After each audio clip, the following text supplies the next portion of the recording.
What is up, everybody? Nolan of Black Diamond Services. I am out at an empty house, our favorite type of job for a cleaner. So, as you can probably tell by the wet floor over here, I am cleaning all this tile and just got some pre-treatment for a section of it that I'm doing. So kind of their little dining area leading up over to the entry to the master. And I got a blanket over there because I just finished doing the bathroom tile. And that way when this is dry, I can go back in there and seal the grout. So, we're gonna start out with good old CRB. Now, I don't really need to scrub this one. It's not in bad shape. This tile is slightly textured, but I wanted to give you guys some CRB video just for kicks, because running Grout Master on this floor especially when it's not in that bad of shape, this ample dwell time will take care of it.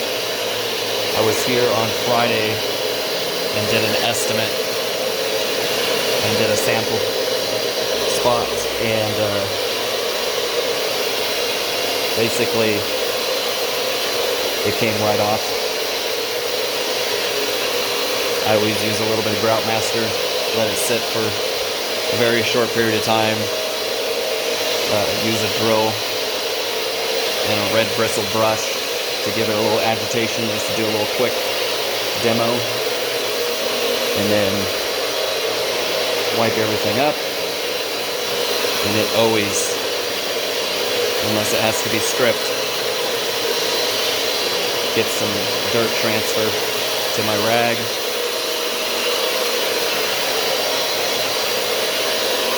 And one of the key points that I always ask when I'm doing a demo is,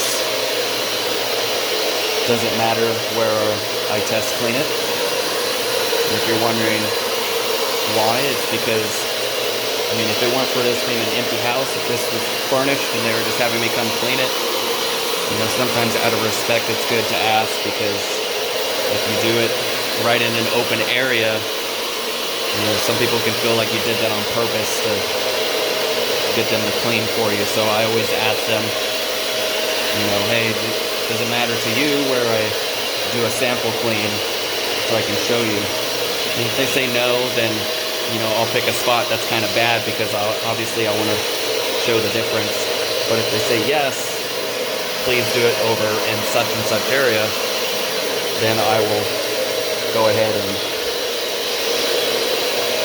make adjustments. And hopefully they don't pick a perfect spot where it's super clean, because, you know, it's kind of hard to get them to understand how dirty another area is unless there's a nice visual change.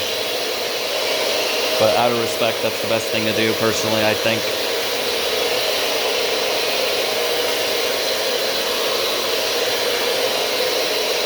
Just so you don't, you know, put them in a position that they may not have been quite ready for, and then they're going to be staring at a clean spot until they can get it done.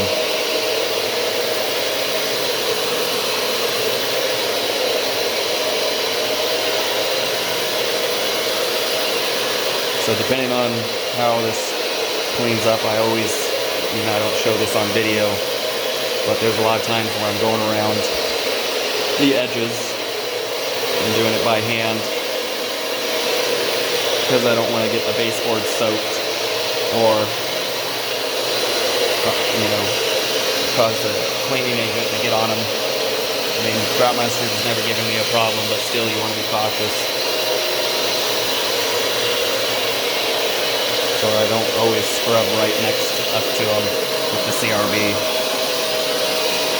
So a lot of times I'll do it by hand when needed.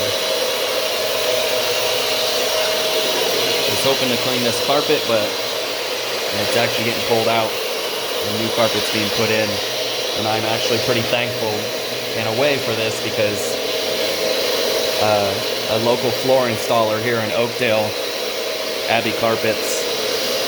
They referred me to this job, and I've done work for them personally. Clean their shop, carpet, and some hard surface. So, and I've had them install carpets at my own house too. So great small business here in town. If you happen to be watching this and looking for a local company to do some flooring install for you, I suggest calling them. They've referred us quite a bit.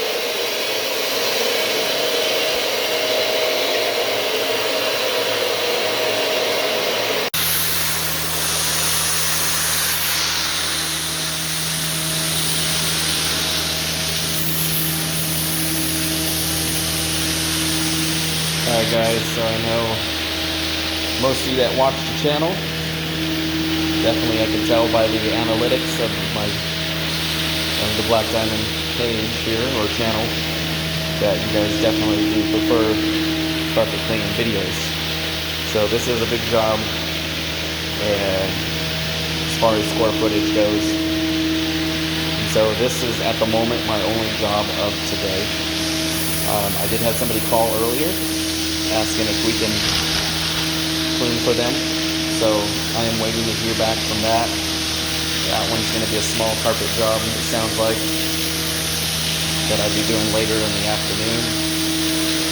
So who knows if that's going to go through, but I didn't really plan much of anything else for today since this was a bigger job. But being that it's empty, I can get it done in a relatively decent time manner. So I was willing to take one more job after this. And then Adam's got 3 jobs himself.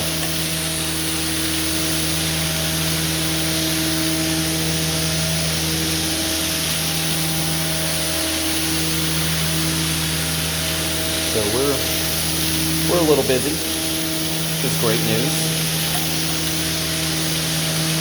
You know, we start out with the week about half full between Adam and I, and then usually sometimes after Monday or Tuesday the whole entire week is done, and then we get a few jobs leading into next week currently for this time frame of the year in our area. So if things were different, I'm sure we'd probably be 2 weeks plus out right now, and I would have to be hiring somebody for sure, which has been very difficult. I'm sure a lot of you guys know that around here. Anybody that's, you know, working for somebody, I wouldn't doubt it if your employer is hiring, or if you happen to own a business that you're hiring. It's been a struggle in my area. We've been searching for house cleaners for the past 9 months. We got a couple people working for us right now. We don't even advertise for that service, and we're turning jobs down literally almost every day because we can't properly take care of them. So, again, if you are in this area, or you know of somebody in this area that is 18 plus with a clean driving record and background, we are looking for you and would love to have you join our team. Again, this is for house cleaning.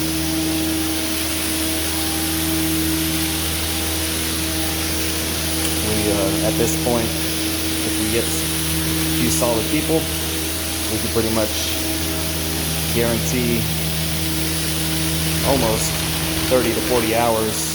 As much as we're denying, if somebody wants to work full time, we could probably manage that and then some. But yeah, that's what we got going on right now, and I'm sure many others looking for individuals that would like to work. I feel like 50% of the businesses in my area, at least in Oakdale here, where I'm at today, are looking for employees. I've noticed the Taco Bell, Jack in the Box, this big candy factory place here, the place where I got my oil change for my vans and the machines, where they were looking for somebody. My brother's business is looking for somebody. There is plenty of work in my area for just about every industry.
Another thing, guys, when you're cleaning tile, the reason why I like to always pre-inspect is because you never know what you're going to walk into. There could be grout joints that are dirty and hiding pre-existing conditions such as damaged grout, missing grout, or if you have lippage, which is basically the two tiles sitting next to each other aren't basically lined up flat with each other. So if you were to take your credit card or a quarter and slide it across from one tile to the next, does it smoothly go across it, or will it run into the side of one or the other tiles? And if that's the case, you can just about count on there being some variation in appearance, maybe even color of the grout, because it was installed kind of improperly, to say the least, I guess. So it will look different. Any areas that have pinholes in the grout joints, you know, like grout that came out or wasn't completely filled, those areas take longer to dry and look darker, so appearance may be different than what it is in an area that's perfectly flat and set right. So it's little things like that you got to watch out for on tile, because you got a really dirty tile floor and grout joints, and then you pull all the dirt out of those pits, you're going to find all those pre-existing conditions. And then you know, if you don't do a pre-inspection and explain that stuff to the client, you know, explaining it at the end of the job is always more difficult, especially if it's a new home to them, but not necessarily an actual new home. This is a second owner kind of thing. So if there's pre-existing conditions, they're not going to know about it. So it's always good to look around and see if you spot anything. So I actually found some missing grout on this floor, kind of near where I did my test clean. And pointed it out to her, and she's like, okay, that makes sense, you know, I understand that. So that way you're not putting yourself in a position, because all you did was pull the dirt off, and now you're revealing those pre-existing spots. Or if there's loose grout in the first place, you know, cleaning it this way could always potentially pull it out if it's that loose. So take a look around, do your inspection, do a test clean, make sure you're cleaning it the proper way with the right cleaning agent. If there's a coating on this floor, that was another thing I explained to her. If there's some kind of synthetic shine on here like Mop and Glow or Rejuvenate, I would have been stripping this floor and not cleaning it, because I would have to bring in a buffer, stripping pad, and of course the stripping agent to pull all that coating off the floor. Otherwise, if I tried to clean it with Groutmaster, it may pull some of it off, but it won't pull everything off, and it'll look tacky, and then she'll be unhappy. So that's why you always want to pre-test, pre-inspect. So I know this isn't the best of job to show the appearance difference, but I always want to film these things so you guys can see what I'm up to.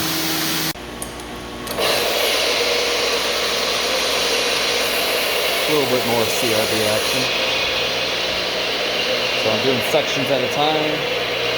Saw earlier I did up there. A little bit drying still. Now I'm doing kind of the center of this room.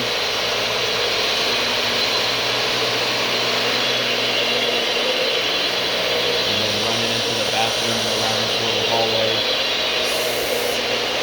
We have a laundry room, which is small as well.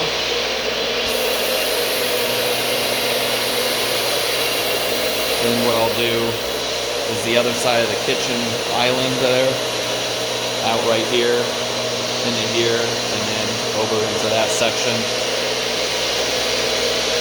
So basically after I rinse this off, I'll do 2 more sections to complete it out.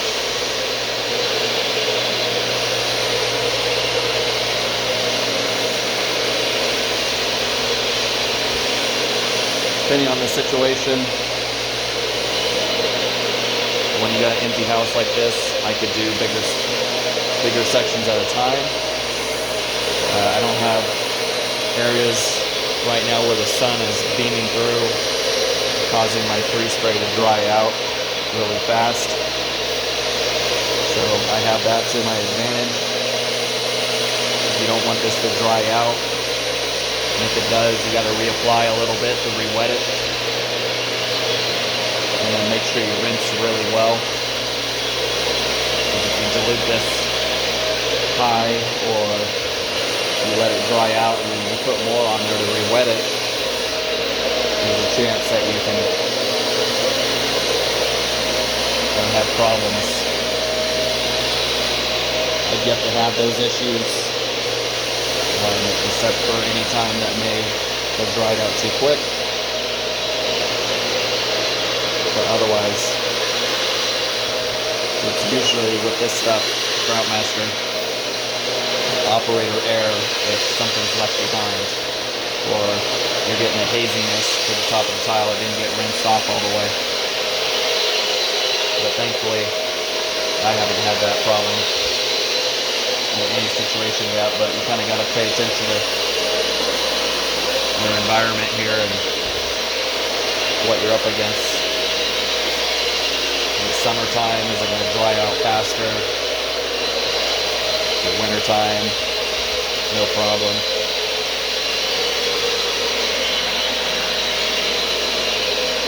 So again, all this carpet in these rooms is getting replaced. Totally understand that. New home, new carpet, because there was previous pets in the house, and there was a few stains. There was some actual odor in the house when she had me come over last Friday. I was wondering what it is, so I brought my black light in, and I noticed there was some small staining issues on the baseboard. So we actually used some of my the Unchained spotter, and it got rid of it.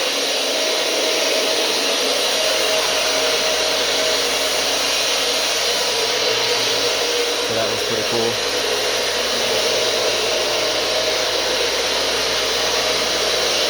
So now she has a bottle of that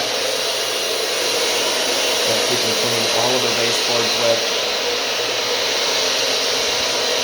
And to par, because these are reasonably nice baseboards. They're not your typical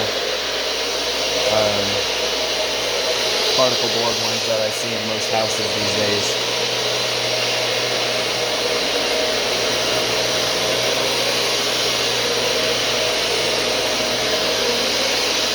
I already scrubbed this, but I was kind of giving you guys extra footage here.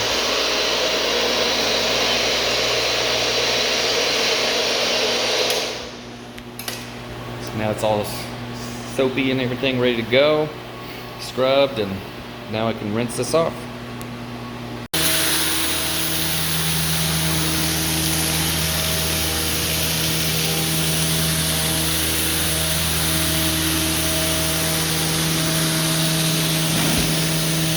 So the other thing you guys got to watch for if you're using this spinner tool, the Turbo Hybrid, is if you move too fast, you may not pull everything off, because it's a spinner, so you got two jets rotating at a really fast rate. But if you move way too fast, like this, you run the risk of not cleaning it properly and pulling everything off. And those that clean concrete know that for sure. Depending on your machine's output and pressure, moving too fast can cause problems. You get swirl marks, especially on concrete, but you still got to worry about it a little bit on tile. You can't just go flying through it and expect it to clean really well.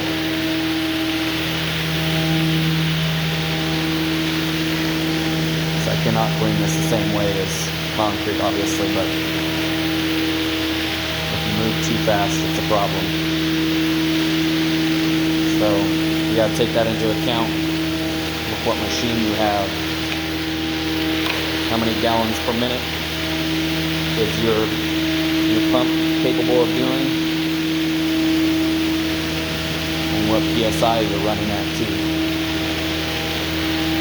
Most jobs that we do, we're around 900 to 1,000. If it's a stone, we usually do a little less than 1,000, and they just move slower.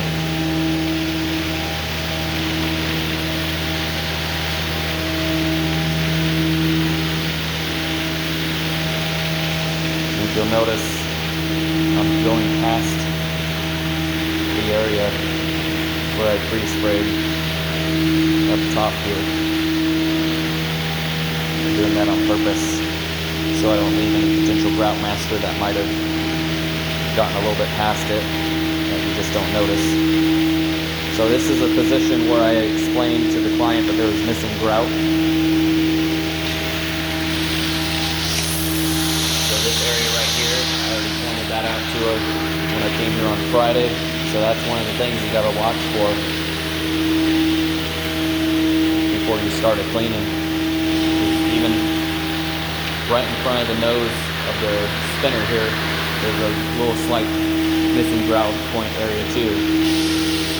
So again, it will take longer to dry because you got pits. A lot of times it doesn't dry as quickly. It's going to look different, potentially even darker.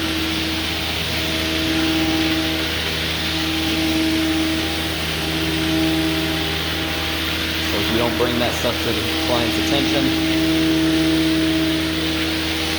you could potentially be inheriting pre-existing problems, and you're just here to clean it and get it presentable. So when you find stuff like that, you want to ask them if maybe they have in the house some of the original grout, and if so, then somebody can install it and it'll match pretty closely. So I think that's why tile cleaning is more finicky than carpet cleaning. Even though sometimes certain tile jobs go quicker than carpet cleaning.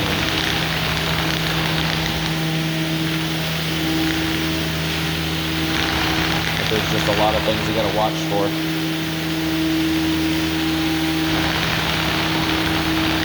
Protecting baseboards, using the right chemistry, pulling it off properly.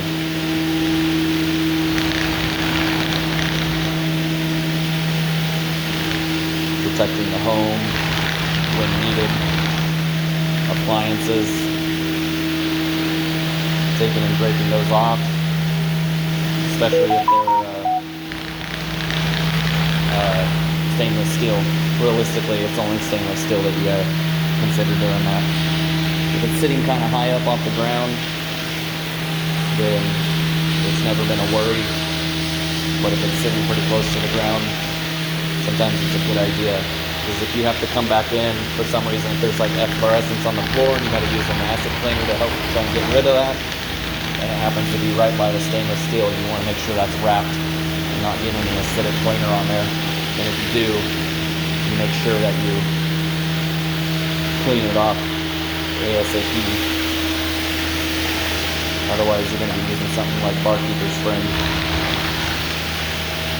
to work on it. Sometimes it's just better to wrap it and call it good, so you don't run into that issue. So, alright guys, and I'm going to wrap this video up. I think I got at least about 18 minutes, 20 minutes or so of footage for you guys. I appreciate all the new likes and subscribes that I've seen lately. Channel's somewhere around 1,230, I think.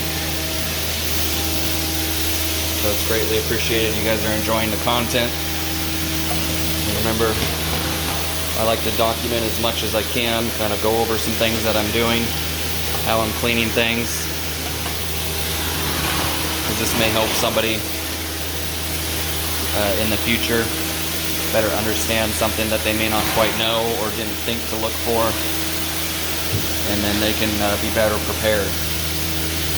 So that's all that's about. It's helping each other out. Ain't nothing wrong with that. So, hope you guys have a great day, awesome week. I will see you in the next one. Nolan with Black Diamond Services.